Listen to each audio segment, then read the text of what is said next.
8h30, Agnès Pannier-Runacher est notre invitée ce matin, ministre de la Transition écologique. Bonjour Agnès Pannier-Runacher. Une commission d'enquête se précise et sera actée la semaine prochaine pour faire toute la lumière sur le déficit budgétaire. Tous les partis semblent alignés sur la question, y compris d'ailleurs dans le camp présidentiel. Vous y êtes favorable ? Oui, tout à fait. Je pense que sur ce type de sujet qui peuvent vite devenir polémiques, il faut mettre des faits, il faut mettre des chiffres et il faut comprendre ce qui s'est passé de façon à pouvoir ajuster notre action en matière budgétaire. En le faisant, c'est aussi viser la politique d'Emmanuel Macron ces dernières années. Oui, mais je pense qu'on n'en est pas là. On est dans une action de responsabilité. C'est pour ça que le camp présidentiel est tout à fait ouvert. Parce que je rappelle qu'un budget, c'est d'abord des recettes. Et que les recettes, elles sont liées à l'économie. Donc, est-ce qu'on a eu une prévision de recettes qui était trop optimiste, ou est-ce qu'elle était conforme à ce qu'on pouvait attendre de nos modélisations? Est-ce que nos modélisations ne fonctionnent plus? C'est une bonne question. Une partie du budget est liée à la finance de la sécurité sociale. C'est intéressant de voir s'il y a eu des problèmes en recettes ou en dépenses.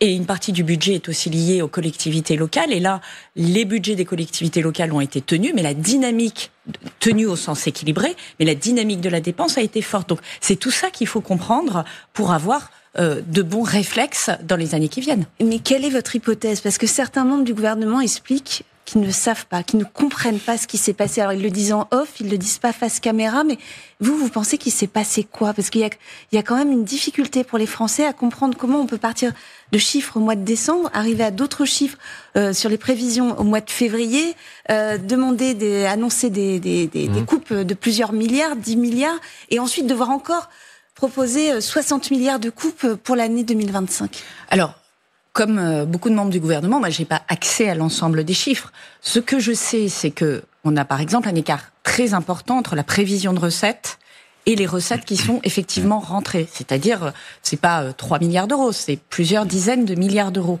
TVA, impôt sur le revenu, impôt sur les sociétés. Exactement. Mais ça, c'est le thermomètre de l'économie. C'est parfois insondable. Imprévisible. Précisément, la question est-ce que on est parti sur des modélisations qui étaient trop optimistes, ou est-ce que nos modélisations ne fonctionnent pas ? C'est-à-dire, est-ce que... Il y a une autre hypothèse, madame. C'est que les dépenses soient trop abondantes, dès le départ.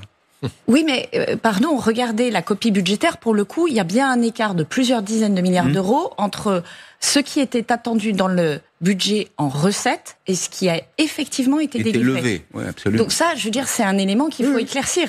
Et je ne sais pas si c'est la faute de quelqu'un en particulier, mais ça, c'est un problème, parce que ça veut dire qu'on a des difficultés à faire des prévisions budgétaires précises. Sur le champ des dépenses également, pareil, est-ce qu'il y a des enveloppes qui ont été sous-budgétées ? Vous savez que, typiquement, vous avez des dispositifs qui sont en guichet ouvert, donc vous les estimez, puis après, les crédits peuvent dépasser. Est-ce qu'ils ont été sous-budgétés ou est-ce qu'ils ont été correctement budgétés ? Je ne peux pas vous apporter la réponse aujourd'hui, mais moi, j'attends ces réponses parce que c'est important d'avoir un guide dans la manière dont on pilote. Pour 2025, par exemple, juste une seconde pour poursuivre dans cette veine, on voit par exemple le taux d'épargne augmente. Le taux d'épargne des ménages, il augmente. Ça veut dire que c'est de l'argent qui n'est pas consommé. Donc, est-ce que pour 2025, il ne faut pas se dire que finalement, on ne fera pas 1% de croissance, mais peut-être uniquement la moitié ? Et adapter la machine budgétaire à cette perspective. Alors, très bonne question, Pascal Perrineau. Typiquement, nous avons retenu une prévision... Perry, oui. Est-ce que on a adapté notre niveau de croissance en prenant un chiffre qui est inférieur au consensus des économistes. Et on a pu nous le reprocher en disant, là, vous êtes trop pessimiste. Donc, le budget, les prévisions de croissance, les prévisions de recettes, la santé de l'économie mondiale, qui quand même a aussi un impact sur l'économie française. Tout ça, ce n'est pas de la science exacte, mais en revanche, notre responsabilité, c'est de faire en sorte d'avoir les meilleurs modèles et la meilleure aide à la décision pour la décision publique, qu'il s'agisse d'ailleurs du gouvernement ou de l'Assemblée nationale, puisqu'aujourd'hui, ce sont les députés qui ont le pouvoir dans leurs mains de voter ce budget. Alors, j'aimerais bien avoir votre commentaire sur l'interview que donne Elisabeth Borne ce matin, au point où elle dit notamment « Nous devons être conscients de la situation extrêmement difficile de nos finances publiques, qui est apparue après mon départ. Comment est-il possible que Bercy ne sache plus estimer des recettes à partir d'une croissance donnée ?» Donc, elle cible directement Bercy. Qu'est-ce que vous en pensez ? Alors, encore une fois, elle cible surtout les recettes, c'est ce que je vous dis. C'est-à-dire, nous faisons la prévision de croissance. nous ne sommes pas trompés sur la prévision de croissance. Oui. C'est exactement ce qu'on avait dit qu'on ferait. Mais on ne fait pas du tout la prévision de recettes. Et ça, moi, je ne sais pas vous l'expliquer. Est-ce que c'est lié à la façon dont l'économie fonctionne et finalement elle crée moins de recettes que par le passé? Ou est-ce que c'est une erreur? Je ne peux pas le documenter à date. Mais dans la façon dont elle le dit, il y a le ton aussi, qui n'est pas du tout le vôtre. C'est-à-dire que la façon dont le dit Elisabeth Borne, c'est une façon de dire on nous a dissimulé quelque chose, il s'est passé quelque chose, ou en tout cas il y a eu un gros raté à Bercy, à minima. Mais moi je ne veux pas rentrer dans cette polémique, parce qu'on voit bien que l'idée, ça serait de trouver un responsable et tout le monde pourra souffler, on passera à autre chose. Non, le sujet aujourd'hui, c'est de savoir ce qui a dérapé, où et comment, et d'adapter ensuite notre maquette budgétaire pour faire en sorte que ça n'arrive pas à nouveau. Et moi, je suis très à l'aise avec ça. C'est ce qu'on fait dans les entreprises, c'est ce qu'on fait d'ailleurs quand on gère bien son budget à la maison aussi. Prévisionnel. Apprendre de ses erreurs. Parlons un peu écologie et argent. Parce que pour le coup, vous avez une COP29 qui va s'ouvrir dans 3 semaines à Bakou, en Azerbaïdjan.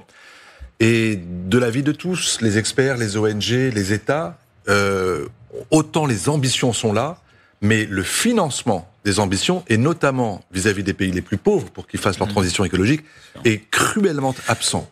Comment va-t-on faire pour que les objectifs qui seront redessinés à Bakou puissent correspondre enfin à la véritable ambition de faire en sorte que les pays du Sud rejoignent les pays du Nord pour lutter contre le dérèglement climatique? Alors, plusieurs choses. D'abord, je veux rappeler qu'il y a des bonnes nouvelles. Le continent européen est en train de baisser rapidement et massivement ses émissions de gaz à effet de serre. Il y a 5 ans, on aurait dit, nous sommes sur un rythme de 4,8% de baisse des émissions de gaz à effet de serre en France. Tout le monde nous aurait ri au nez. C'est une bonne nouvelle. La deuxième chose, c'est que l'ambition d'apporter 100 milliards de dollars aux pays en développement pour accompagner leur propre transition a été atteinte. Mais il en faudrait 100 milliards de probablement dollars, 20 fois plus, disent les organisations. Si je peux aller jusqu'au bout, ces 100 milliards de dollars-là, qui sont de l'argent public de différents pays, notamment la France et l'Allemagne, qui sont les 2 premiers contributeurs, et là, nous sommes au rendez-vous.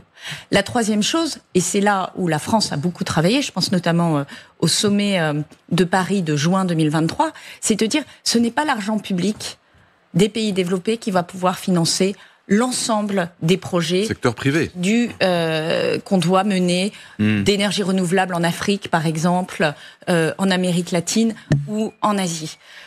Ce sont les financeurs privés. Et les financeurs privés, ils peuvent faire ces projets. Ces projets sont rentables. En revanche, ils ont des problèmes pour rentrer dans les pays en question. Il y a des problèmes de droit, il y a des problèmes de marché de capitaux, il y a des problèmes de conversion de monnaie. Donc, ces sujets-là, on doit les traiter, et nous avions fait un agenda de solutions qui permettent à l'argent privé de financer de manière protégée, on va dire, ces projets. Je pense aussi à la réforme de la Banque mondiale, je pense aux réformes de banques de développement où il faut coupler aide au développement et financement climatique. Donc, l'agenda, il existe. Il faut maintenant le dérouler. J'étais avec mes collègues ministres du climat à Luxembourg hier et avant-hier. Et on veut reprendre cet agenda, l'agenda de Nairobi aussi, celui de Paris, celui de Nairobi, pour pouvoir le décliner et ne pas perdre de vue que c'est pas qu'une question d'argent public des pays développés. Il y a aussi beaucoup d'autres pays, la Chine, les pays du Moyen-Orient, qui peuvent contribuer à financer des projets, qui le font aujourd'hui, mais qui n'ont pas très envie que ça devienne quelque chose d'obligatoire. Donc, comment on trouve un chemin pour les amener à mettre de l'argent sur la table? Le 5 novembre, si Donald Trump est élu. Agnès Pannier-Runacher, face aux experts, on revient avec vous dans un instant, la ministre de la Transition écologique, dans le 6-9. À tout de suite.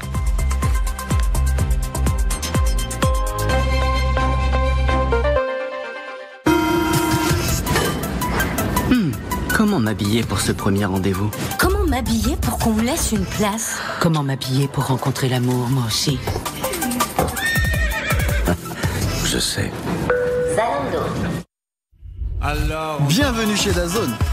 Tous les matchs de la Ligue 1, tous réunis. Seulement sur DAZN. Bienvenue au club.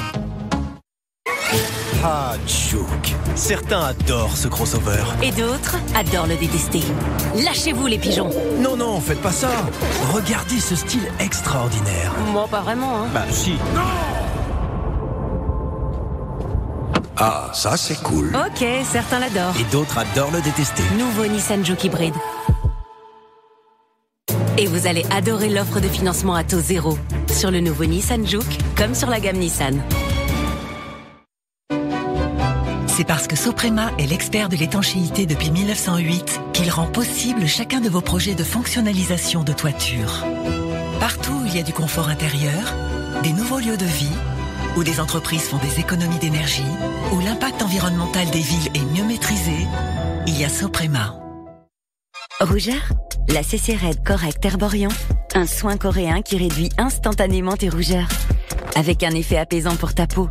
Herborian. Découvrez l'eau filtrée Brita. Pour votre bien-être et un goût agréable. Brita, l'eau filtrée comme vous la souhaitez. Et pour des boissons chaudes, savoureuses, découvrez l'expert anti-tartre.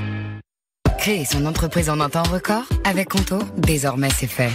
Rédaction des statuts, dépôt de capital, immatriculation. Lancez votre société, Conto gère les formalités.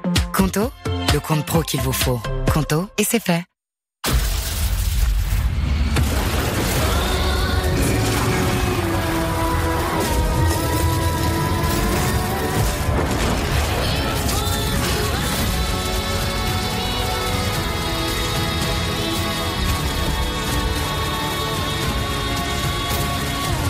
Peugeot, leader de l'électrique. La i208 électrique est à partir de 120 € par mois et jusqu'à 8 ans de garantie à l'URCAR offert. Réveillez votre instinct.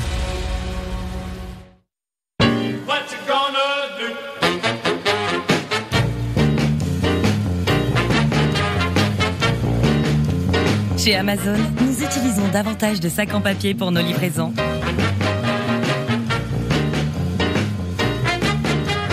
Voilà l'une des solutions qui nous ont permis de réduire le poids de nos emballages de plus de 40% en moyenne par livraison.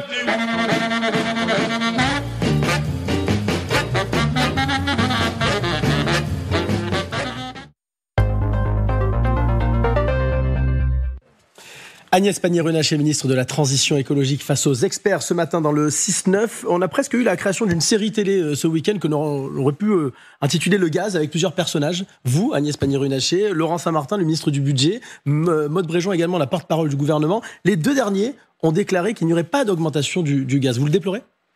Alors, moi je ne suis pas pour augmenter les taxes, qu'on soit clair. Le prix de l'énergie, il a un impact totalement transversal dans l'économie, sur le pouvoir d'achat, sur la compétitivité industrielle, et il peut avoir un impact sur la vitesse de la transition écologique. Plus on augmente les taxes sur les énergies décarbonées, plus on retarde le passage à ces énergies décarbonées. Il faut savoir qu'aujourd'hui, l'électricité est taxée grosso modo 2 fois plus que le gaz. Donc c'est aussi cet équilibre qu'il faut avoir en compte. Après, la maquette budgétaire prévoit une ligne de verdissement de la fiscalité d'1,5 milliard qui couvre les billets d'avion et une taxation des énergies fossiles. Donc c'est un point sur lequel il va falloir travailler. D'accord, mais vous n'êtes pas d'accord entre vous. On voit bien, vous voulez verdir. Non, moi alors pour le coup, moi je suis très d'accord avec moi-même, c'est-à-dire j'alerte sur la question de la taxation de l'électricité en disant retour à la taxation d'avant la crise énergétique. On sait maintenir un écart entre énergie décarbonée et énergie carbonée. Et donc, pour être très pratique, ça coûte moins cher d'utiliser de l'électricité que du gaz. Et donc, vous êtes un logement social, vous faites les travaux de rénovation thermique et vous changez la chaudière. Si on va trop loin, le risque, c'est que le gaz coûte moins cher que l'électricité. Et ça, c'est un frein à la décarbonation. Et moi, j'ai déjà des organismes HLM qui m'appellent en me disant, écoutez, est-ce qu'on doit arrêter les travaux qu'on avait votés ? Mais alors, quand on lit votre interview, dans l'interview que vous avez donnée à Libération hier, on comprend bien que vous comptez sur le Parlement pour vous aider. Donc ça veut dire que vous allez compter sur les voix de qui ? Des socialistes, des écologistes, du NFP pour vous aider justement à verdir le budget. Vous aurez besoin d'eux ? Je crois que tout le monde, alors pour le coup, de manière très transpartisane, est sensible à la question de la taxation de l'énergie, pour les raisons que je mentionne. La question du pouvoir d'achat, ça concerne tous les partis politiques autour de la table. La question de la réindustrialisation, ça concerne tous les partis autour de la table, et particulièrement s'agissant de la souveraineté, plutôt la droite. Et la question de l'écologie, ça va concerner beaucoup de partis autour de la table, et plus particulièrement la gauche. Donc, c'est une question sur laquelle, moi, j'arrive. On a besoin, je veux aussi le redire, de responsabilité budgétaire. Quand on enlève 1 euro ici, il va falloir pouvoir le trouver ailleurs. Donc, c'est pas un exercice simple, mais j'ai dit ma disponibilité parce que c'est la réalité. On sait tous que la copie gouvernementale va évoluer dans les discussions et il faut mettre le plus de transparence possible sur les conséquences de chaque mesure. Mais vous en avez parlé avec le Premier ministre, justement, des taxes sur le gaz ? Oui, nous avons effectivement eu un échange, alors pas sur la taxation du gaz en lui-même, mais sur le fait d'être attentif à avoir une taxation entre gaz et électricité qui soit équilibrée, donc suivant les scénarios.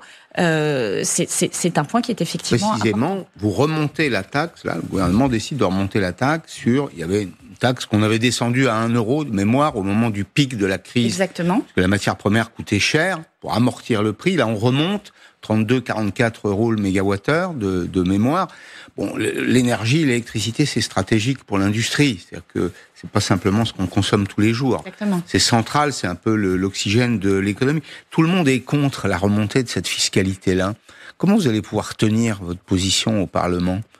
Et c'est pas rien parce que de mémoire, c'est sur les 30 milliards d'euros, c'est 8 milliards, quelque chose comme ça. Donc oui, c'est important. De mentionner que c'est un montant important. Alors attention parce qu'il y a plusieurs éléments dans cette remontée de taxation. Il y a un premier élément qui remet au niveau de taxes avant crise. 32,44. Voilà. Ouais. Et je rappelle que de 21, on avait déjà remonté les années précédentes. Donc on passe de 21 à 32 euros du mégawattheure consommé. Et puis, vous avez un deuxième article qui permet d'aller au-delà avec un objectif, c'est de protéger le tarif réglementé. Ça, c'est aussi important de le dire pour ceux qui nous écoutent. Le tarif réglementé a vocation à baisser de 9% au 1er février. Mais tout le monde n'est pas au tarif réglementé. 60%. C'est pour ça qu'il faut faire le attention. Son. Ouais. 60% des consommateurs, des 40, oui, des particuliers le sont, pas les entreprises. Ah oui. Et dans les 40% des Français qui ne le sont pas, à peu près la moitié sont sur un tarif qui colle au tarif réglementé. Donc mais vous allez pouvoir tenir là-dessus, parce que là, il y a un vent, un front uni contre cette remontée. Mais je crois que les choses sont assez claires. Lorsque vous avez une copie budgétaire, vous mettez sur la table des éléments de recettes. Si effectivement les groupes politiques veulent revenir en arrière, il va falloir qu'ils proposent des recettes alternatives. Et c'est là où la discussion est intéressante. C'est-à-dire que ça doit être un jeu à somme nulle. Il faut, on veut tous.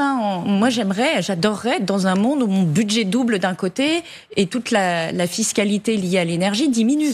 Mais ce monde-là n'est pas un monde de responsabilité budgétaire. Donc l'exercice que nous avons c'est pour ça que je me tiens à la disposition de l'ensemble des parlementaires. Je serai auditionnée d'ailleurs tout à l'heure par la commission développement durable.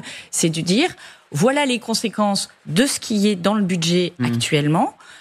Voilà les budgets possibles, enfin ce que rapporte tel ou tel budget, pour que vous ayez tous les paramètres vous permettant d'amender en conscience ce budget. Agnès Pannier-Runacher, pour terminer, j'aimerais revenir sur les inondations, les dégâts causés par le passage de la tempête Kirk la semaine dernière, de gros dégâts causés notamment en Seine-et-Marne, le Grand Morin qui a débordé pour la 4e fois en 2024. Vous avez annoncé la mise en place d'un plan de résilience sur le territoire. Comment éviter ces catastrophes ? Comment vous adresser aujourd'hui à ces sinistrés ? Qu'est-ce qu'ils peuvent attendre de votre fameux plan ? Alors, vous avez deux choses. D'abord, il faut baisser les émissions de gaz à effet de serre.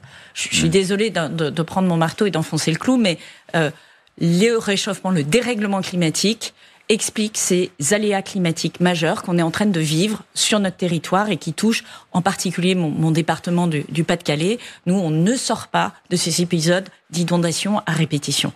Ensuite, comment on parle concrètement aux sinistrés ? Vous avez des actions structurelles, faire en sorte que l'eau s'écoule mieux, faire en sorte que vous ayez au fond des endroits qui permettent de gérer ce trop-plein d'eau que l'on va avoir. Et il faut monter notre niveau de jeu. Je vous donne encore l'exemple du Pas-de-Calais. C'est 1 fois et demie la crue centenale qui est tombée. C'est-à-dire 1 fois et demie ce qui était pour nous la référence ultime en termes d'inondation l'année dernière. Donc on a changé de monde, on va accompagner. Et puis, dernier point, c'est les assurances. C'est faire en sorte que nous amendions notre modèle assurantiel pour que les gens ne perdent pas les économies d'une vie dans leur maison. Madame la ministre, merci Agnès Pannier-Runacher d'être venue ce matin dans le 6-9.